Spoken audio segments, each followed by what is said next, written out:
बिस्मिल्लाहिर्रहमानिर्रहीम। अस्सलाम वालेकुम। बाजी Parveen health and beauty tips में आपको खुशामदीद कहती हूँ। जो लोग लैपटॉप या कंप्यूटर चलाते हैं वो यहाँ रेड बटन पर सब्सक्राइब करें और इसके साथ नोटिफिकेशन घंटी को भी दबाएं और सेव कर दें। और जो लोग मोबाइल पर मेरी वीडियो देख रहे हैं वो यहाँ रेड बटन पर सब्सक्राइब करें और इस नोटिफिकेशन घंटी को ऑन कर दें और ओके कर दें ताकि आपको रोज़ मेरी नई वीडियो देखने को मिले। बिस्मिल्लाहिर्रहमानिर्रहीम। अस्सलाम वालेकुम। मैं आपको बीमारियों के बारे में कुछ मालूम, मुंह की बदबू के बारे में, कि मुंह की बदबू इंसान को कैसे लगती है और मुंह से कैसे बदबू आती है। बदबू हमारे अंदरूनी जिस्म की बीमारियों की वजह से होती है।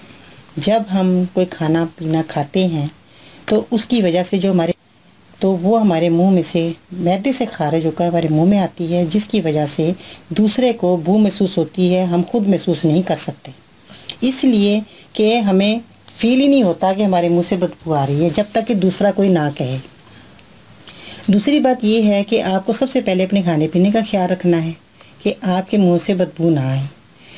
बदबू सिर्फ आपको बादी चीज़ें खाने से होती है। बादी चीज़ों से आप परहेज़ करें जिसकी वजह से आपका मैदा डिस्टर्ब ना हो और आपको गैस ना बने।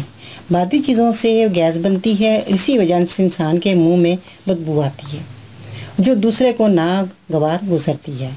इसलिए आपको चाहिए कि आप सबसे पहले अपने खाने पीने का परहेज़ करें और ऐसी चीज़ों से परहेज़ करें जिससे आपके पेट में गैस। मैं आपको इलाज बताती हूँ। आप सबसे पहले मुनक्का लें, 3 या 4 अदद मुनक्का ले लें और चंद पत्ते पुदीने के ले लें।